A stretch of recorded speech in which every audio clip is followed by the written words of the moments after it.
Hello. How about a round of applause for that poet? I didn't get our name. Unbelievable. It's an honor to be back. It's an honor to be back with you, the generation that saved America in 2008 and that will save us again in 2010, November. Give yourselves a round of applause. Generation Obama. The last time I was here, I was a White House official. And now I'm not. That sucks. And so I want to talk with you about that because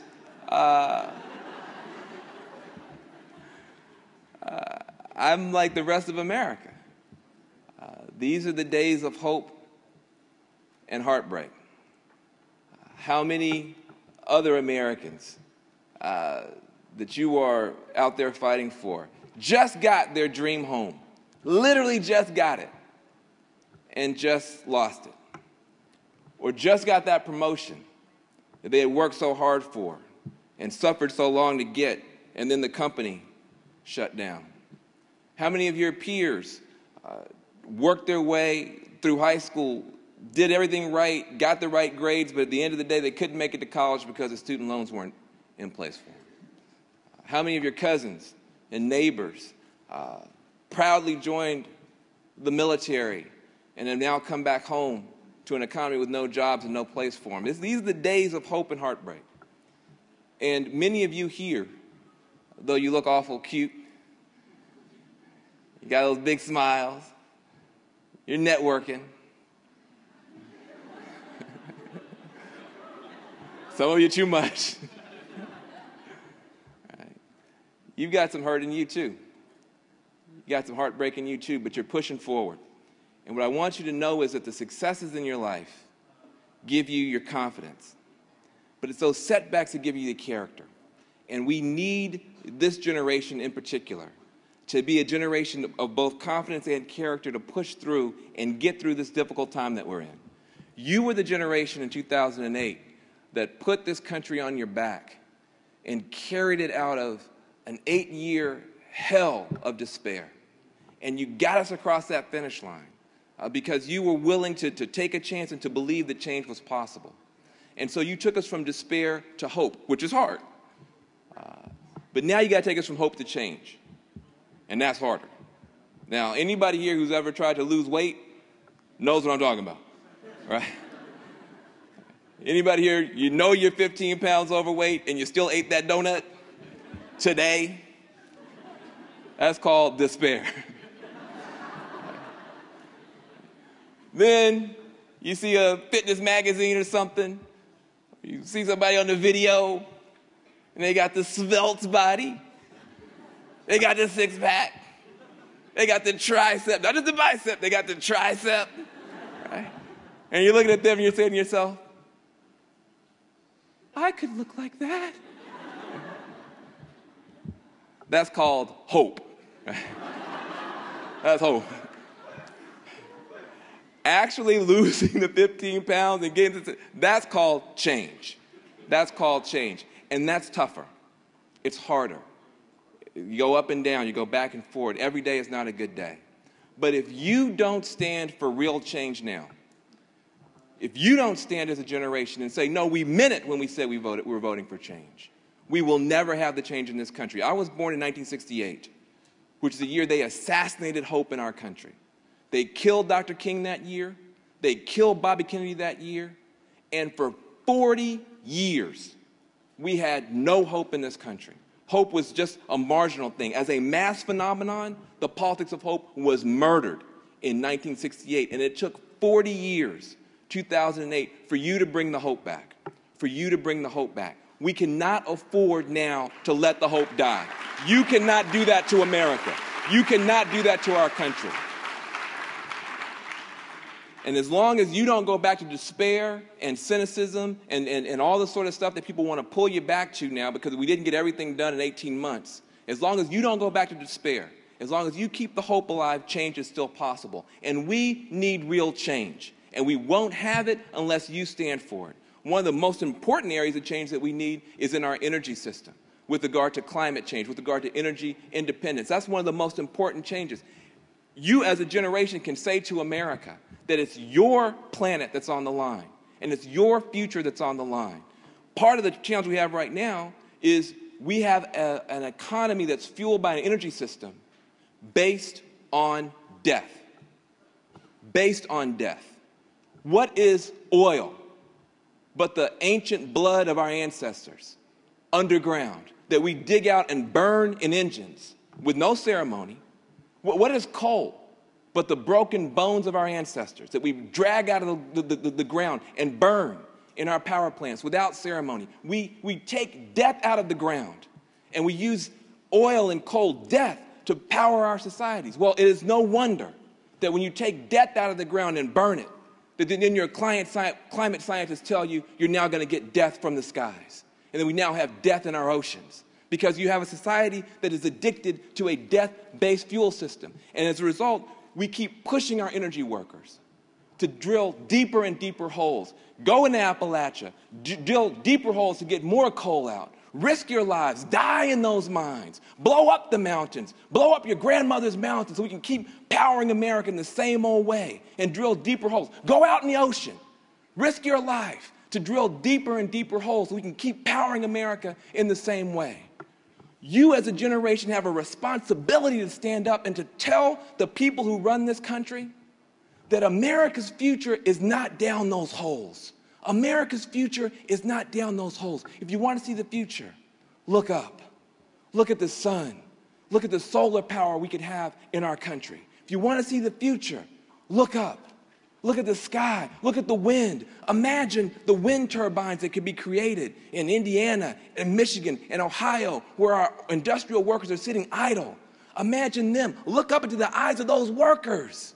Imagine them going back to work tomorrow, turning our Rust Belt into a green belt, where they can build the smart batteries and the solar panels and the wind turbines and repower America with clean energy. We could have wind turbines produced so we have wind farms in America, not just in the plain states, but up near the Great Lakes, off our coasts. If we had wind farms and wind turbines off the coast, I've never heard of a wind farm collapsing and creating a big wind slick, that smashes up everything. I've never heard of a wind slick or a sun spill, right? You're the generation that has to, that's real change. That's real change. When you say you want your country to go from being a world leader in environmental pollution to the world leader in environmental solutions. That's real change, you see. And you can't be afraid to call for that kind of change. Because if you don't do it, nobody else is going to do it. If you don't do it, the people who have a lock on politics will continue to give us partial solutions that are acceptable to the political status quo, but totally unacceptable to the ecological reality that you have to live in. So don't back down now when we need you the most. Don't back down for fighting for real change. And don't be afraid to put your demands in the language of patriotism and love for your country. You can say to anybody, red state, blue state, whatever party you're in, that when you were a kid, they taught you a song. And that song was America the Beautiful. And you didn't see that as a little ditty just to sing for your third grade teacher to pat you on the head. That song is a charge. That song is a set of orders for everybody who loves this country to defend America's beauty against the clear cutters, against the strip miners, against the oil spillers. You have a patriotic duty. Don't say you're an environmentalist. Say you're a patriot who's sticking up for the best in our country and willing to defend it. When you were a little kid, they made you say this Pledge of Allegiance. You didn't take that as just some little thing to say so you didn't have to write off or get spanked. You took it seriously. And when they say, and when my kids say, liberty and justice for all, liberty and justice for all, I want them to mean it. And I want to mean it. And I want to be a part of a movement and supporting a generation that believes it. Not liberty and justice for all, except for the immigrants and newcomers. Not liberty and justice for all, except for those gay people. No, liberty and justice for all, period. And we will fight to the death, whatever it takes for us to have a country like that. That's who we are. We're not going to back down from that. We're not going to back down from that.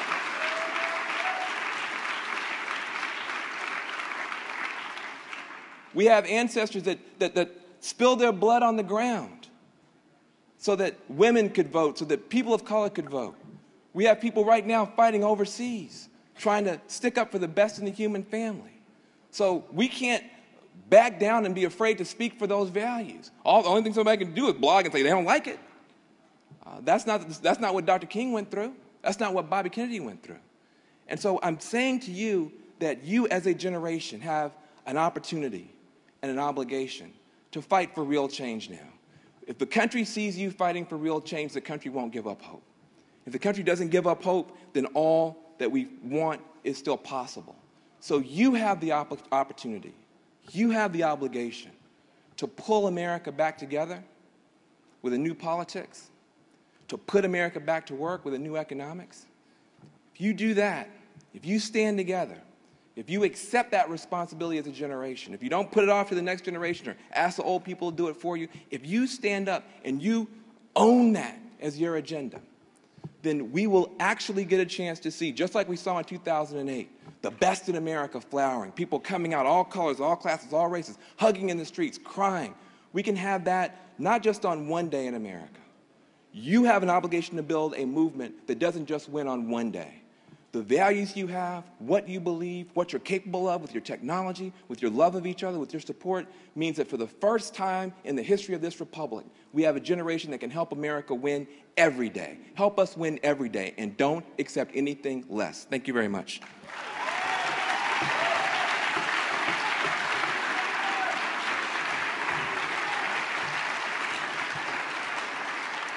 All right, at this time, if you'd like to line up at this podium over here, if you have any questions, we'll take some questions now. I don't see anyone up there. He's coming. Okay.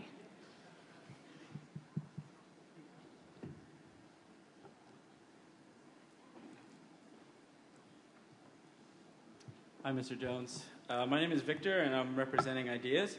My question for you is about green jobs. Will the jobs created by our transition to a clean energy economy be sufficient enough to bring significant relief to our current economic situation? Yes, and I'll tell you why. First of all, many of us don't know or don't understand how much the green economy is already alleviating some of the pain. We already have more people working in the wind industry than we have coal miners. We already have more people working to design wind turbines, to build them, to deploy them, than we have working in the coal mines right now. So the green economy is already bigger than most people understand, and if it were growing at the same rate as the rest of the economy, we'd have much more pain. But to be honest, everybody in America is not going to have a job putting up solar panels. Everybody in America is not going to have jobs putting up wind turbines. There's a much bigger hole now in the economy that has to be fixed. One of the reasons we need the green economy, though, is because as we begin to shift from having an energy system that's based on consuming dead stuff and having to bring it from all around the world to actually relying on our natural resources here, you begin to deal with a little bit of the trade deficit. You begin to keep more money and jobs at home. You begin to put people back to work. You begin to bring back our productive capacity. And you begin to heal the economy overall. So we don't have literally trillions of dollars flowing out, but you actually have those dollars here at home. And that begins to deal with some of the challenge that we have with our economy. But it's not a magic solution for everything, but it's a necessary piece of the solution. Thank you. Do we have another question over here? Step on up. Hello, Mr. Jones. Hello. Hi. My name is Sahar Masachi. I'm from Brandeis University, and Hi, I Sahar. consult for the Student Peace Alliance. So my question goes like this. I hear rumors that you're great at founding successful organizations, and I like them. And my question was, how do you take something from startup to success? Do you have any tips on founding sustainable, powerful organizations and attracting talent? Sure. I have a secret. Which I guess if I tell you won't be a secret, so I'm thinking. No. I think the most important thing I can say is that there's what I call a conversion cycle for building anything. And I call it the 3M conversion cycle. For you people who are serious about this stuff. Mobilization, media, money. That's how I build things. So mobilization means do something. Don't just think about it. Don't just talk about it. Take some action. Mobilize some resources. Call a rally. Pull together a conference. Do something that shows the people that you're serious to make a difference. Number 2, media. Call the local newspaper. A lot of times people in our movements, we do stuff all the time. We don't take a picture. We don't call the local newspaper. Your generation does a lot better in terms of like being able to video stuff, but document what you're doing and then take that documentation to people who have some money. If you do that, then guess what? You can do a bigger mobilization, which means you can get bigger media, which means you can get more money. If you keep that cycle going, usually if you're having trouble with an organization, it's because either you're not doing enough or you're doing a whole bunch of stuff, you're not documenting it, or you're documenting but you're not taking it to donors. Those are the 3 basic things. If you get them right, you get a chance to build stuff. So, yeah.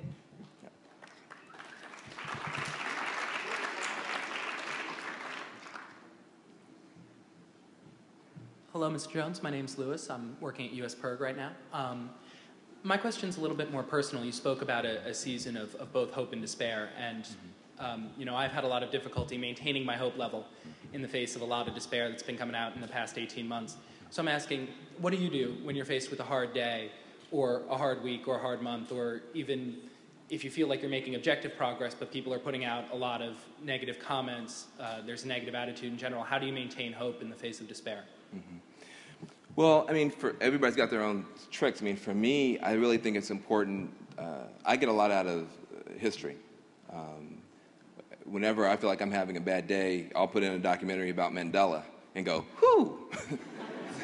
Well, not so bad after all. Say some more mean things about me. It's okay. I'm not in prison. I think, honestly, we're a little spoiled. We're trying to build a pro-democracy movement in a country that, at least for 8 years, was run by straight-up authoritarians. And it's not going to be easy. But I tell you, the most important thing I can say is that there's this whole kind of Native American saying about, the 2 wolves. One is a good wolf and one's a bad wolf, and they're about to fight. And the question is, which one's going to win? And the answer is the one that you feed. See, we feed the fear-mongers. We feed the politics of division by giving it so much attention and letting it take up so much space in our mind. We have to feed the hope. This country is extraordinary. I mean, I get choked up. This is an incredible, beautiful country with people in red states and blue states making miracles every day, doing beautiful, extraordinary stuff every day. That little idiot box squawking in the corner, trying to depress you and make you feel like this is a horrible country and everybody believes evil things about the president and everybody this and everybody that, it's just not true. Cut it off. Just cut it off and walk down the street and talk to real people in this country. They're sophisticated, they're wise, they don't know exactly what to do, but they are open, if we are open with them, to be engaged. That's the country that we live in. And my hope about your generation is that you will take a lot of this chatter a lot less seriously. Our information system is a lot more developed now than our wisdom system. That's the moment that you're in. We can have information about each other, more than you want. I mean, all you guys got stuff on Facebook and you wish wasn't there. Was that me? Ooh, I gotta take my name off that. Right? There's way more data out there on YouTube and Facebook and everything, and that will only get more and more. We'll have more and more information. The challenge is to develop a wisdom system that can put all that stuff into context. And This president has done more and achieved more in a shorter period of time than any president prior to him. The problem is that he's done superhuman levels of achievement, but the whole is so much bigger than any other president has faced. So that's the dilemma that you have to deal with, that you can literally achieve more than any generation has achieved, and you still may come up short, which means that you have a responsibility then to reach out to each other, to help each other, to hold each other, to listen to each other, and to recognize it's only the strength of your generation that's going, and the wisdom of your generation, even though you're the younger ones, it's going to be your wisdom, your willingness to be hybrid in your solutions, and your understanding of each other that will actually get the country across the finish line. Thanks, and we're actually running pretty low on time, so I'm going to ask for only maybe 2 or 3 more questions, and if you could keep it brief, please. I'll keep my answer briefer. That might help. This question is a little more on just your personal outlook, I guess, on the redefinition of wealth and worth as it applies to this struggle that we're all in. People not understanding that what they have around them is, all the riches in the world. Sort of close to home, where people don't understand that it's their family and their community that matters, and not this external definition of wealth. I kind of would like to know what your outlook is on that, and Sure. what you think the future holds as far as is concerned. Well, I think it's a great question. It's a deep question. I think a couple things about it. Number one is that our quality of life can go up even if the GNP doesn't, right? And I think that's not good politics.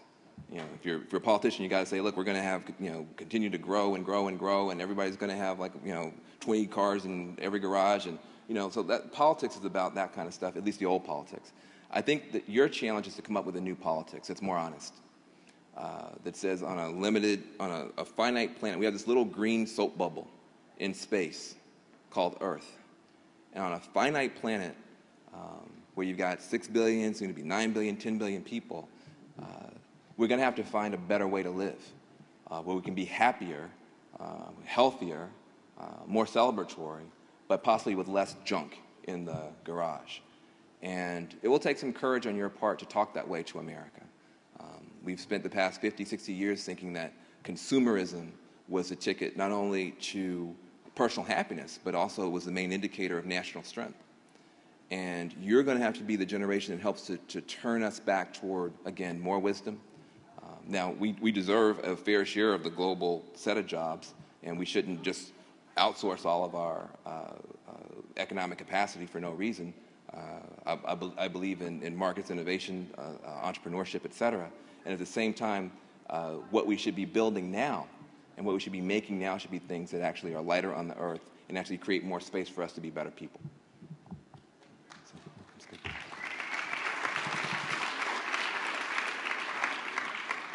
What's up, Mr. Van Jones? Who let this guy in here?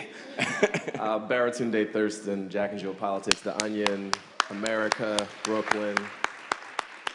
So when you got your White House job, many of us danced in the street because we recognized that we had a real change agent from Oakland, from the Ella Baker Center, who would take this green jobs concept and make it a green jobs reality.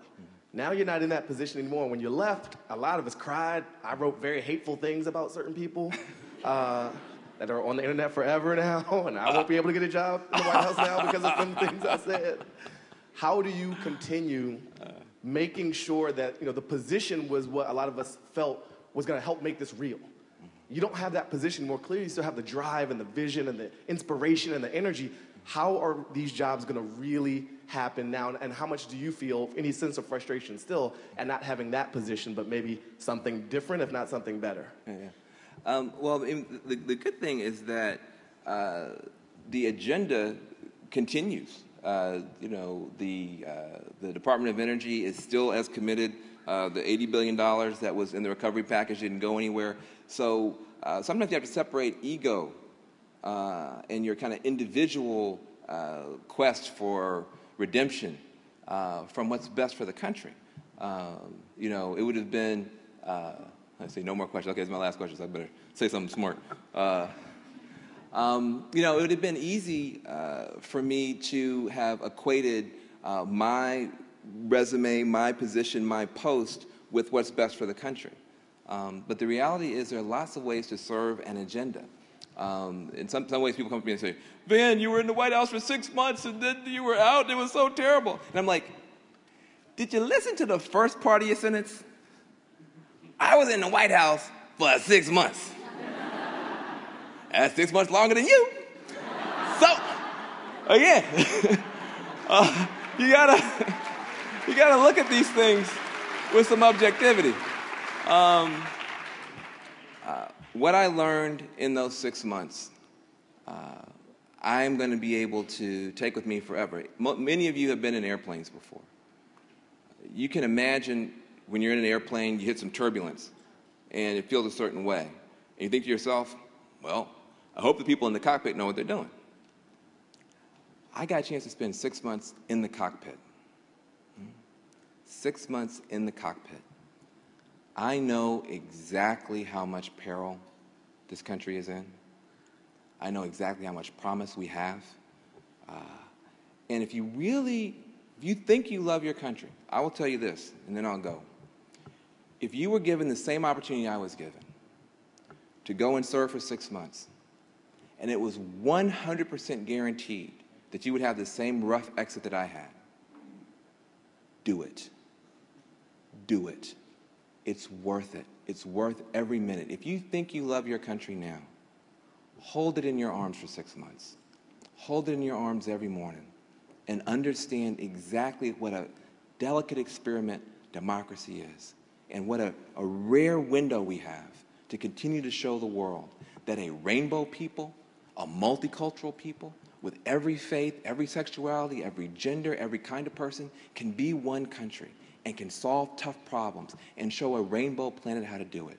If you had literally a guarantee you'd have the same rough exit, and 6 months, 6 weeks, 6 days, serve your country, don't be afraid of anything, speak your mind. The beautiful thing about this country is you get to think whatever you want, you're free to say whatever you want, and you're free to change your mind as you get older. Be a generation that is fearless in the face of these challenges. Serve your country in the jailhouse or in the White House, and don't let anybody tell you that you don't have the right to be the best generation we've ever had in this country. Thank you very much.